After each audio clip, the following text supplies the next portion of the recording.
Hello, welcome to polytechnic academy. This is Raj Kamal. आज मैं subject देखने जा रहा हूँ इलेक्ट्रिकल नेटवर्क का। फर्स्ट यूनिट में ही हम डिस्कस करेंगे यहाँ पे बेसिक सर्किट के रिगार्डिंग। आपके स्क्रीन पे है, देखिए पहला यूनिट को मैं डिस्कस कर रहा हूँ यहाँ पे, और जो कि टॉपिक का नाम है इलेक्ट्रिकल सर्किट एलिमेंट RLC।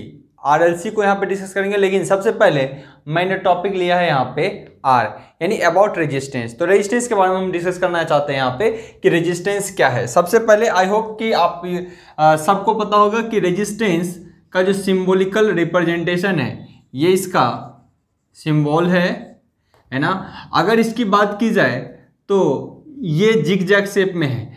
अगर आपको देखना है कि एक्चुअल में प्रैक्टिकल रेजिस्टेंस कैसा होता है तो आपके स्क्रीन पे देखिए, आपके स्क्रीन पे जो है ये आपका जो है रेजिस्टेंस है, जिसमें कलर कोडिंग के बेस पे हम इसके वैल्यू को निकालते हैं, कैलकुलेट करते हैं। तो रेजिस्टेंस के अगर सिंबल ये है, तो अब रेजिस्टेंस कहाँ कहाँ, देखिए रेजिस्टेंस सबसे पहले डिफाइन कैसे करेंगे। अबाउट रेजिस्टेंस होता क्या है, अबाउट रेजिस्टेंस, रेजिस्टेंस क्या होता है।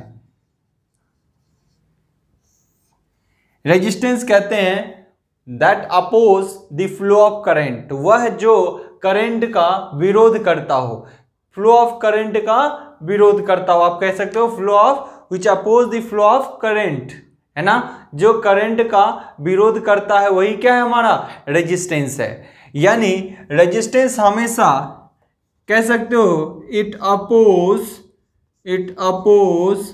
The flow of current. और करंट क्या है जी, फ्लो ऑफ इलेक्ट्रॉन्स, है ना। अगर इसका यूनिट की बात की जाए, यूनिट क्या होता है रेजिस्टेंस का, तो ओम होता है। क्या होता है, ओम। इसी को इंडिकेट किया जाता है इस तरीके से, ओम, ठीक है, जो इसका विरोध करता है। इसका मतलब रेजिस्टेंस क्या है, करंट का विरोध करता है। अगर आपको और समझना है यहाँ पे, तो रेजिस्टेंस किस तरीके से करंट का विरोध करता है, किसको किस तरीके से हम मानते हैं, तो चीजों को देखिएगा। सपोज दैट, देखिएगा समझिएगा रेजिस्टेंस क्या होता है, पहले समझिएगा। रेजिस्टेंस हमेशा करंट का फ्लो का अपोज करता है। ये टैंकी है और यहाँ एक ये रहा। अब यहाँ पे समझिए एक टोंटी सा लगा हुआ है ना, यहाँ एक टोंटी सा लगा हुआ है, इसमें पानी पूरा फिल्ड है, इसके अंदर पानी क्या है, पूरा फिल्ड है। और यहाँ पानी फिल्ड है, यहाँ पे एक टोंटी सा लगा है, तो ये जो है रेजिस्टेंस है। ये पानी का जो प्रेशर है, वाटर की प्रेशर है, वो क्या है, एक तरीके से वोल्टेज है ना। और flow of water, flow of water क्या है, ये वाटर क्या है, करंट है। वाटर क्या फ्लो क्या है, वाटर का फ्लो क्या है, एक करंट है, धारा है। अब समझिएगा प्रेशर और ये रेजिस्टेंस और ये करंट यानी वाटर, अगर ये रेजिस्टेंस कम होगा तो पानी ज़्यादा ज़्यादा जाएगा, पानी ज़्यादा ज़्यादा जाएगा। अगर करंट कम होगा तो पानी ज़्यादा ज़्यादा जाएगा। अगर रेजिस्टेंस कम होगा, रेजिस्टेंस कम होगा तो क्या होगा, पानी ज़्यादा ज़्यादा फ्लो करेगा, इसका मतलब करंट हाई होगा। लेकिन अगर यही रेजिस्टेंस ज़्यादा हो जाए, यही रेजिस्टेंस क्या हो जाए, ज़्यादा हो जाए, अगर रेजिस्टेंस ज़्यादा होगा तो ऐसे कंडीशन में क्या होगा, ये करंट के फ्लो का विरोध करेगा। ये करंट के फ्लो का क्या करेगा, विरोध करेगा। अगर ये विरोध करेगा तो वाटर जो होता है, जो पहले फ्लो से, जिस फ्लो से जा रहा था, अब उस फ्लो से नहीं जाएगा, अब कम जाएगा। इसका मतलब अगर रेजिस्टेंस बढ़ेगा, इसके परिपथ में रेजिस्टेंस बढ़ेगा तो करंट क्या करेगा बेचारा, घटेगा। अगर रेजिस्टेंस बढ़ेगा तो करंट घटेगा। क्लियर है चीजें। इसका मतलब जो स्टोर्ड एनर्जी है, पानी है, वो वोल्टेज है। ये स्टोर्ड एनर्जी एक तरीके से क्या है, वोल्टेज है, पोटेंशियल है, इसका दबाव है, ठीक है। लेकिन ये रेजिस्टेंस कम होगा तो वाटर का फ्लो ज्यादा होगा। लेकिन ये रेजिस्टेंस अगर ज्यादा हो जाएगा, रेजिस्टेंस ज्यादा हो जाएगा, क्या करेगा, वाटर कम हो जाएगा। यानी आपके स्क्रीन पे देखिए, एक तरीके से इसी को समझिएगा। आपके स्क्रीन पे देखिए जो वीडियो चल रहा अभी, है ना, यहाँ पे देखिए अभी रेजिस्टेंस क्या है, कम किया हुआ है, यानी टोटी पूरा खुला हुआ है, यानी विरोध नहीं कर रहा पानी का, तो पानी का फ्लो देखिए बहुत ज़्यादा है। ठीक है ना। तो यहाँ आपको आसानी से दिख रहा है पानी का प्रेशर है, यानी वोल्टेज एक तरीके से प्रेशर देता है जो किसको फ्लो कराता है, हमेशा इलेक्ट्रॉन्स को, यानी यहाँ पे उसके इलेक्ट्रॉन्स की जगह पे क्या है, पानी है। लेकिन जब रेजिस्टेंस बढ़ जाए, देखिए आप रेजिस्टेंस जब बढ़ जाएगा यानी हम क्या करेंगे, इस टोटी को ज़्यादा दबाएंगे प्रेशर से, जो रेड कलर का आपको दिख रहा है टोटी, वो ज़्यादा दबा देंगे तो रेजिस्टेंस बढ़ जाएगा, पाथ का परिपथ का रेजिस्टेंस बढ़ जाएगा, तो उतना ही पोटेंशियल पे क्या होगा, करंट का वैल्यू, पानी का फ्लो घट जाएगा। तो पानी का फ्लो घट जाएगा, इसका मतलब क्या, रेजिस्टेंस बढ़ गया। अब समझिए यहाँ पे आइए, तो अब क्या हुआ, कहीं भी प्रतिरोध में है ना, कहीं भी रेजिस्टेंस अगर बढ़ जाता है तो वहां पे करंट का वैल्यू क्या होता है, घट जाता है। देखिए यहाँ इसका प्रतिरोध यानी टोटी को प्रेशर को बढ़ा दोगे आप, रेजिस्टेंस बढ़ा दोगे तो करंट क्या करेगा बेचारा, वाटर क्या करेगा, कम से कम डिक्रीज, यानी फ्लो उसका जो है घट जाएगा। तो यहाँ पे आप आसानी से इस चीज़ों को आपने देख लिया। तो हमेशा एक चीज तो तय है, जो डिफिनेशन इन्होंने दिया about resistance, it oppose the flow of current, तो एक चीज तो तय हो गया, यह करंट का क्या करता है, हमेशा विरोध करेगा। रेजिस्टेंस हमेशा क्या करेगा, करंट का विरोध करेगा। चलिए हम आगे बढ़ते हैं, इसके बारे में कुछ चीजों को और देख लेते हैं। ओके, अबाउट रेजिस्टेंस हमने बात किया, अब यहाँ पे बात आती है रेजिस्टेंस की। समझिएगा, बारीकी से समझना है, बहुत बेसिक होता है रेजिस्टेंस। तो अबाउट रेजिस्टेंस अगर बात की जाए तो समझिएगा यहां से, अब इलेक्ट्रिकल के अंदर रेजिस्टेंस को हम समझने का कोशिश करेंगे। एक तो उस सर्किट में हमने देख लिया कि प्रैक्टिकली किसी चीज में रेजिस्टेंस बढ़ेगा तो वाटर फ्लो किस तरीके से घटता है, तो हम उसको करंट माने, तो आप एग्जांपल के तौर पे आपने आई होप समझा होगा। अब हम समझते हैं इलेक्ट्रिकल सर्किट के अंदर। देखिए रेजिस्टेंस एक होता है सिंबल में ऐसा जो प्रैक्टिकली यूज होता है, ये रेजिस्टेंस होता है ना, जो प्रैक्टिकली आप यूज करते हो, ये रेजिस्टेंस ऐसे हम मेंशन करते हैं, है ना, जो आपके स्क्रीन पे है देखिए, है ना, ये रेजिस्टेंस होता है। दूसरा रेजिस्टेंस और कहां से दूसरा होता है, एक वेरिएबल रेजिस्टेंस होता है, देखिएगा कैसा, ऐसा एग्जाम में कई बार आपसे पूछ देता है वेरिएबल रेजिस्टेंस का नाम बताइए, तो इसको बोलते हैं रियोस्टेट। क्या बोलते हैं, रियोस्टेट। ये एक वेरिएबल रेजिस्टेंस का एग्जांपल होता है रियोस्टेट। एक फिक्स वैल्यू है, एक वेरिएबल वैल्यू है, ध्यान रखें। ये कैसा है, फिक्स्ड वैल्यू, फिक्स्ड वैल्यू, और ये कैसा है, वेरिएबल रेजिस्टेंस। ये कैसा है, वेरिएबल रेजिस्टेंस। तो कई बार एग्जाम में आपको ऑब्जेक्टिव टाइप क्वेश्चन से भी पूछ लेता है फिक्स क्या होता है, वेरिएबल क्या होता है। तो वेरिएबल को ऐसे इंडिकेट करते हैं जिसका रियोस्टेट नाम होता है, कई बार एग्जाम में पूछता है, या फिर वेरिएबल रेजिस्टेंस को ऐसे भी कई बार अपन इंडिकेट करते हैं।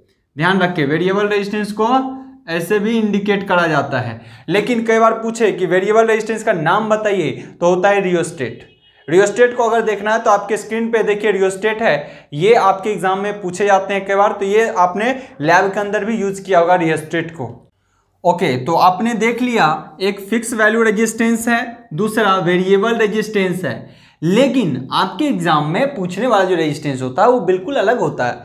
आप देखिए कैसा, कि कोई आपसे बोलता है कंडक्टर का, है ना, कंडक्टर रेजिस्टेंस, समझिएगा बारीकी से, बहुत इंपॉर्टेंट है यहां से, conductor resistance.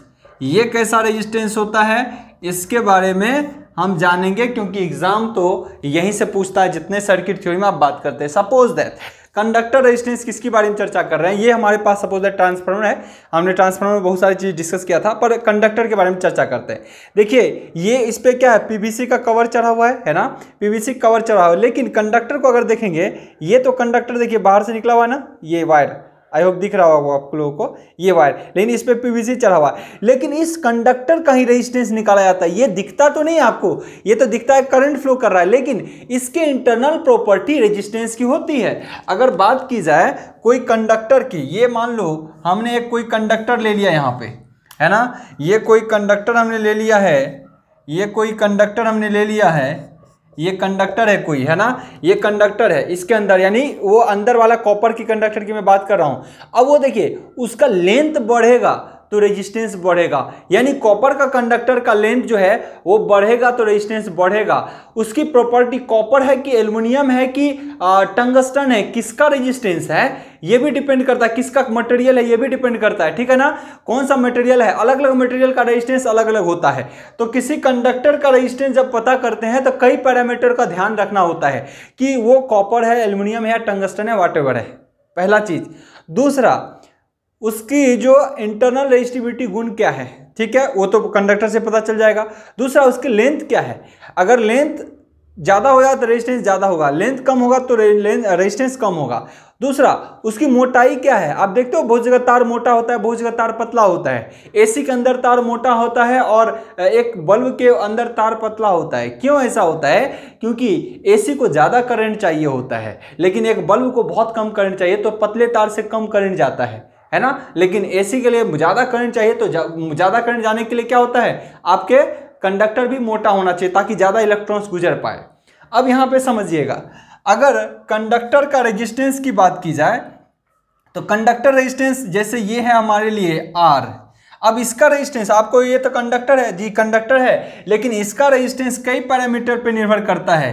Row is equal to L बटा ए, रो इजकल टू एल बटा ए यहीं पे लगता है। यहाँ पे ऐसा कोई चीज़ नहीं है, यहाँ पे ऐसा कोई चीज़ नहीं है, लेकिन एक फॉर्मूला जो आप देखे हो R equal to rho L by A हमेशा यहीं पे इम्प्लीमेंट होता है। ये ध्यान रहे, एक कंडक्टर का कितना रेजिस्टेंस है, इस कंडक्टर का, ये इसका क्रॉस सेक्शनल एरिया है, ये इसका क्रॉस सेक्शनल एरिया किसको बोलते हैं, इसको बोला जाता है क्रॉस सेक्शन। ये मान लो कंडक्टर का लेंथ इतना है, तो क्रॉस सेक्शनल एरिया किसको बोलते हैं, ये, इसको काट दो, कितना भी लेंथ का होगा काटो, ये जो दिखेगा नब का, यही इसका क्रॉस सेक्शनल एरिया होता है। तो यहाँ पे अलग अलग चीज को मैं लिख देता हूँ, पहले ए क्या है, एल क्या है, रो क्या है, क्या ये दिख रहा है, नीचे तक दिख रहा है ना। तो यहाँ पे सब अलग अलग पैरामीटर के बारे में आपको जानकारी होनी चाहिए। एक कंडक्टर का रेजिस्टेंस बड़ा एग्जाम में पूछे जाते हैं, ध्यान रखें, हर जगह आपको निकालना पड़ता है। ट्रांसमिशन लाइन जितने होते हैं उसके अंदर रेजिस्टेंस कितना है, ठीक है ना। तो ये ए क्या है, क्रॉस सेक्शनल एरिया, ये क्या है जी, क्रॉस सेक्शनल एरिया है, ठीक है। एल क्या है, लेंथ ऑफ कंडक्टर है, एल क्या है जी, लेंथ ऑफ कंडक्टर है, कंडक्टर की लंबाई कितनी है, लंबाई ज्यादा होगा तो रेजिस्टेंस ज्यादा हो जाएगा। जैसे सपोज दैट एक ट्रांसमिशन लाइन है जो आपके घर से मान लीजिए सपोज दैट दिल्ली तक जा रहा है, तो उसका लेंथ जितना बढ़ेगा उसमें रेजिस्टेंस उतना ही ज्यादा बढ़ता चला जाता है, और छोटा लेंथ का होगा तो उसका रेजिस्टेंस कम होगा, सब उस पर चर्चा होगी। और रो क्या है यहाँ पे, ये रो क्या है, इसको बोलते हैं रेजिस्टिविटी, क्या बोलते हैं जी, रेजिस्टिविटी ऑफ मटेरियल की रेजिस्टिविटी क्या है, यही इंडिकेट करता है। इसका मतलब है, समझिए, किसी कंडक्टर का रेजिस्टेंस घटेगा बढ़ेगा किस पे निर्भर करता है, उसके पैरामीटर पे, देखिए लंबाई और एरिया पे, समझिएगा। अगर लेंथ बढ़ेगा तो प्रतिरोध क्या करेगा, बढ़ेगा, ये देखिए लेंथ बढ़ेगा तो प्रतिरोध क्या करेगा, बढ़ेगा। अगर क्रॉस सेक्शनल एरिया बढ़ेगा, क्रॉस सेक्शनल मतलब मोटा, कोई तार मोटा होगा तो उसका रेजिस्टेंस क्या होगा, पतला, क्या होगा, कम, उसका रेजिस्टेंस क्या होगा, कम। ऐसा कैसे, हम इस चीज को भी समझेंगे। ये है रेजिस्टिविटी, कॉपर की रेजिस्टिविटी हमेशा फिक्स होगी, चाहे उसकी लंबाई चौड़ाई कुछ भी हो, कॉपर है तो उसकी रेजिस्टिविटी हमेशा फिक्स होगी, आयरन है तो उसकी रेजिस्टिविटी हमेशा फिक्स होगी, लेकिन लंबाई चौड़ाई अगर घटाएंगे बढ़ाएंगे तो रेजिस्टेंस उसका बढ़ेगा घटेगा। इसलिए ये भी डिफरेंस जानना होता है, रेजिस्टेंस वर्सेस रेजिस्टिविटी, ये दोनों क्या चीज है। रेजिस्टेंस हमेशा किसी कंडक्टर के लंबाई चौड़ाई उसके डायमेंशंस पर निर्भर करता है, रेजिस्टेंस किसी कंडक्टर के लंबाई चौड़ाई पर निर्भर करता है, लेकिन रेजिस्टिविटी किसी कंडक्टर के लंबाई चौड़ाई पर निर्भर नहीं करता। रेजिस्टिविटी किसी फिक्स मटेरियल के लिए फिक्स होता है। कॉपर का अगर रेजिस्टिविटी सपोज दैट x है तो लंबाई चौड़ाई कितना भी होगा उसकी रेजिस्टिविटी हमेशा x होगी, क्लियर। अगर एल्यूमिनियम की रेजिस्टिविटी y है तो उसकी लंबाई चौड़ाई कितना भी बढ़ा दो उसकी रेजिस्टिविटी हमेशा y होगी। लेकिन अगर कोई बोलता है एल्यूमिनियम का लेंथ बढ़ा दूं, एरिया घटा दूं या कुछ भी बोलता है तो उसका रेजिस्टेंस घट बढ़ होगा, रेजिस्टिविटी नहीं। तो रेजिस्टिविटी सिर्फ डिपेंड करता है किस पे, टाइप्स ऑफ मटेरियल पे, किस पे, टाइप्स ऑफ मटेरियल पे। लेकिन रेजिस्टेंस डिपेंड करता है टाइप्स ऑफ मटेरियल पे तो कर ही रहा है, लेकिन उसके साथ साथ डायमेंशन पे, लंबाई बढ़ेगा तो घटेगा, तो एरिया बढ़ेगा तो घटेगा, तो ये चीज़ों का ध्यान रहे। हम इस पे चर्चा करेंगे काफ़ी अच्छे से, किस पे ताप का प्रभाव पड़ता है किस पे नहीं पड़ता। तो आई होप आपने देख लिया रेजिस्टेंस को बहुत अच्छे से। फिलहाल क्या कि इसका सिंबल जो होता है कुछ हद तक नॉर्मली ऐसा ही यूज़ करते हैं। यूनिट इसका ओम होता है, स्टैंडर्ड यूनिट है ना। अब समझिएगा, यहाँ पे आपने देख लिया एक फिक्स वैल्यू रेजिस्टेंस होता है जो कलर कोडिंग वाला होता है, आपने देखा ना कलर कोडिंग वाला। आई होप नहीं देखा तो आप देखिए, आपके स्क्रीन पे देखिए, आपके स्क्रीन पे कलर कोडिंग का रेजिस्टेंस है ना, ये इस टाइप से कलर कोडिंग का रेजिस्टेंस होते हैं। तो ये रहा कलर कोडिंग का रेजिस्टेंस, कुछ इस शेप में होता है, ये वैल्यू फिक्स होता है, अगर 5 ओम का है तो 5 का होगा। अब कोई और दूसरा रेजिस्टेंस आप लाओगे मार्केट से, अगर ये 10 ओम का है तो ये 10 का रहेगा, फिक्स वैल्यू होता है 10 ओम का, है ना, इस टाइप का होता है। दूसरा आपने देखा रियोस्टेट, आपने देखा भी था पहले रियोस्टेट कैसा होता है, आगे पीछे करने से उसका वैल्यू चेंज होता है, तो उसी को बोलते हैं वेरिएबल रेजिस्टेंस। एक और रेजिस्टेंस कहाँ से आया, कंडक्टर, किसी कंडक्टर के अंदर भी रेजिस्टेंस होता है जो कि उसकी लंबाई चौड़ाई पर निर्भर करता है। मैं एक एग्जाम्पल के तौर पर आपको बता दे रहा हूँ, यहाँ पे देखिए ये वायर है, ये है ना चार्जर का वायर है ना, अगर इसकी लेंथ इतनी ही होगी, इतना ही लेंथ की बात की जाए तो इसका रेजिस्टेंस अगर कोई कह दे कि मान लो 0.5 ओम है ना, कोई 0.5 ओम है, तो अगर लेंथ इसका जस्ट डबल कर दिया जाए, कंडक्टर का सब कुछ सेम है, तो रेजिस्टेंस क्या होगा, डबल, यानी 1 ओम हो जाएगा। लंबाई बढ़ने से प्रतिरोध बढ़ता है, किसी तार का लंबाई बढ़ने से प्रतिरोध बढ़ता है। अब प्रतिरोध है क्या, इस कंडक्टर में ना कुछ ऐसे गुण होते हैं, कंडक्टर के गुण होते हैं जो धारा के प्रवाह का विरोध करता है। क्या करता है, धारा के प्रवाह का विरोध करता है। यानी अब ये है कि कुछ कंडक्टर ऐसे हैं जो कम विरोध करता है, कुछ कंडक्टर ज़्यादा विरोध करता है। आप देखो हर जगह कॉपर क्यों यूज़ करते हैं, हर जगह तार के लिए लोहा क्यों नहीं यूज़ करते, क्योंकि लोहा से जो जाएगा करंट वो क्या होगा, कम करंट जाएगा, उसका विरोध ज़्यादा करेगा, उसके फ्लो ऑफ इलेक्ट्रॉन्स का विरोध कौन करेगा, कम, मतलब ज़्यादा करेगा। लेकिन कॉपर के अंदर फ्लो ऑफ इलेक्ट्रॉन्स का विरोध कम होता है, इसीलिए कॉपर का यूज सबसे ज़्यादा होता है। चांदी में सबसे कम इलेक्ट्रॉन्स फ्लो का विरोध होता है, यानी करंट का विरोध चांदी के अंदर सबसे कम होता है, यानी चांदी के अंदर करंट सबसे बढ़िया फ्लो कर सकता है। तो चांदी का यूज क्यों नहीं करते हैं, क्योंकि बहुत महंगा हो जाता है। चांदी की बात पता चला पोल पे आज चांदी का तार लगाए, कल उड़ गया, सब कट के लेके चला गया, है ना। तो ये चीजें हैं कि कोई चीज इकोनॉमिकली भी अपने को देखना होता है, ठीक है ना। तो ये सब चीजें होती हैं, इसीलिए कॉपर देखिए, कॉपर एल्युमिनियम के तुलना में, कॉपर एल्युमिनियम के तुलना में जो होते हैं महंगा होता है, लेकिन उसका रेजिस्टेंस एल्युमिनियम की तुलना में कम होता है ना। इसीलिए कॉपर को प्रिफर किया जाता है, ज़्यादा का डिफरेंस प्राइस में नहीं होता। अब आपने देख लिया कि क्या लेंथ बढ़ेगा तो रेजिस्टेंस बढ़ेगा, एरिया बढ़ेगा तो रेजिस्टेंस घटेगा, यानी एरिया अगर घटेगा तो रेजिस्टेंस बढ़ेगा। इसका मतलब पतले तार में देखिए, एरिया अगर घटेगा तो रेजिस्टेंस बढ़ेगा, पतले तार में ज़्यादा करंट आप नहीं भेज सकते, ये चीज़ तय हो गया ना। ये एरिया घटा तो रेजिस्टेंस बढ़ा, पतले तार में आप करंट ज़्यादा नहीं भेज सकते, क्योंकि जहाँ पे रेजिस्टेंस ज़्यादा होगा वो धारा का विरोध होगा तो कम में करंट जाएगा। इसीलिए पतले तार में कभी मोटर चलाते हो क्या घर पे, नहीं। आपके घर पे अगर मोटर चलता है देखते हो तो मोटा तार चाहिए, अगर पतले तार पर कभी चला भी देंगे तो गल जाएगा, तुरंत कुछ देर के बाद हीट होता है, गल जाता है। क्यों, क्योंकि उसकी कैपेसिटी नहीं है इलेक्ट्रॉन्स फ्लो करने की। यहाँ से समझिएगा, बारीकी से मैं समझा देता हूँ, यहाँ पे समझिए। ये रहा तार की एक मोटाई, समझिएगा, मैं इसको रफ करता हूं एक बार समझने के लिए। देखिएगा मैं आपको कुछ चीज़ समझाता हूं। ये है कंडक्टर, एक मोटा कंडक्टर ले लिया है ना, और एक पतला सा कंडक्टर ले लिया, समझिएगा। इसका क्रॉस सेक्शनल एरिया क्या है, ए, इसका क्रॉस सेक्शनल एरिया ए है, और इसका क्रॉस सेक्शनल एरिया A1 है, A1 है। ऑब्वियसली आपको दिख रहा है ये मोटा है, ये पतला है। अगर बात की जाए तो ये आपको मोटा दिखेगा और ये क्या दिखेगा, पतला दिखेगा, और लंबाई दोनों का सेम है। देखिए लंबाई दोनों का सेम है, और इसका ये भी कॉपर का है और ये भी कॉपर का है। तो एक चीज़ तो फिक्स हो गया, जो इसकी रेजिस्टिविटी है वही इसकी रेजिस्टिविटी है। सेम मटेरियल का रेजिस्टिविटी हमेशा सेम होता है। अब बात करेंगे रेजिस्टेंस का, तो देखिए ये ज़्यादा मोटा है और ये पतला है, तो बताइए इलेक्ट्रॉन्स किसमें आसानी से गुजरेगा, समझिएगा 2 सेकंड के लिए। इलेक्ट्रॉन्स किसमें आसानी से गुजरेगा, इससे डांस करते हुए इलेक्ट्रॉन्स घूम जाएगा, आगे की ओर बढ़ेगा, कोई दिक्कत नहीं होगा। लेकिन इसमें इलेक्ट्रॉन्स को बड़ी दिक्कत होगी आगे बढ़ने में, क्यों, क्योंकि एरिया कम है, और कम एरिया है तो इलेक्ट्रॉन्स के फ्लो में क्या होगा, अपोज, क्या होगा जी, अपोज, विरोध उत्पन्न होगा। किसके फ्लो में, इलेक्ट्रॉन्स के फ्लो में। तो इससे बेचारा करंट क्या हो जाएगा, कम, करंट घटेगा, क्योंकि इलेक्ट्रॉन ज़्यादा नहीं बहेगा, तो वही तो क्या, इलेक्ट्रॉन्स का फ्लो ही तो करंट है। इलेक्ट्रॉन्स बढ़िया से नहीं बहा तो करंट बेचारा क्या होगा, कम। और करंट कम हुआ, इसका मतलब जरूर उस कंडक्टर का रेजिस्टेंस क्या है, ज़्यादा। करंट, उस कंडक्टर का रेजिस्टेंस क्या है, जहाँ पे करंट घट रहा है, इसका मतलब उसका प्रतिरोध ज़्यादा है। इसीलिए पतले तार से करंट कभी ज़्यादा नहीं गुजर सकता, चूंकि एक छोटे छोटे बल्ब व पंखे में करंट बहुत कम जाता है, उसकी डिमांड कम होती है, इसलिए उसका तार हमेशा क्या होता है, पतला होता है ना।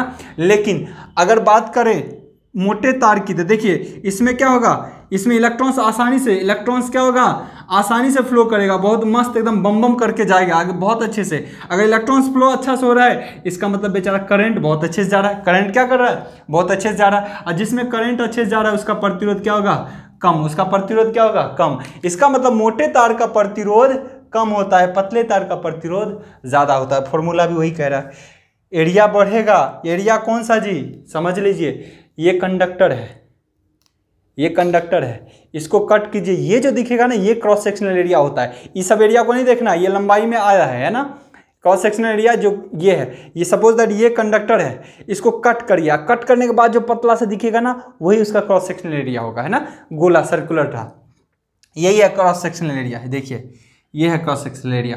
इसका मतलब इससे इलेक्ट्रॉन्स का मूवमेंट ज़्यादा होगा तो रेजिस्टेंस कम है, इससे इलेक्ट्रॉन्स का मूवमेंट कम होगा तो रेजिस्टेंस का ज़्यादा है।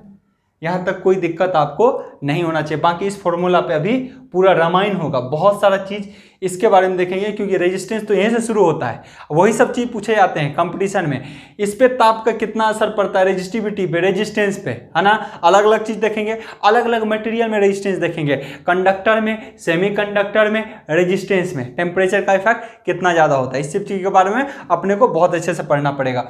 उसके बाद आई होप कि रेजिस्टेंस आपने एक चीज़ तय कर लिया होगा, यहाँ रेजिस्टेंस का कैसा होता है सिंबल और क्या है फिक्स वैल्यू, ये भी जान गए आप जो लैब में यूज करते हो। और किसी कंडक्टर के इंटरनल प्रॉपर्टी होती है रेजिस्टेंस, है ना, रेजिस्टिविटी उसकी इंटरनल प्रॉपर्टी होती है, रेजिस्टेंस उसके डायमेंशन पर निर्भर करता है, लंबाई चौड़ाई पर रेजिस्टेंस निर्भर करता है, रेजिस्टिविटी सिर्फ किसी स्पेशल मटेरियल पर निर्भर करती है, जैसे कि कॉपर का रेजिस्टिविटी कुछ और, एल्यूमिनियम का कुछ और, लेकिन दो समान कॉपर का रेजिस्टिविटी हमेशा क्या होगा, सेम। यहाँ देखिए रेजिस्टिविटी रो है तो यहाँ पे रेजिस्टिविटी रो है, क्लियर है ना। यहाँ पे और चीज बात करें, बाकी मैथमेटिकल हम चीज निकालेंगे। यहाँ जस्ट डबल एरिया अगर है, यहाँ आधा एरिया था, लेंथ सेम था, तो रेजिस्टेंस का उलट फिर जस्ट दुना का अंतर होगा। यहाँ का रेजिस्टेंस अगर R होगा तो यहाँ का रेजिस्टेंस क्या होगा, 2R, यहाँ का कितना होगा, 2R।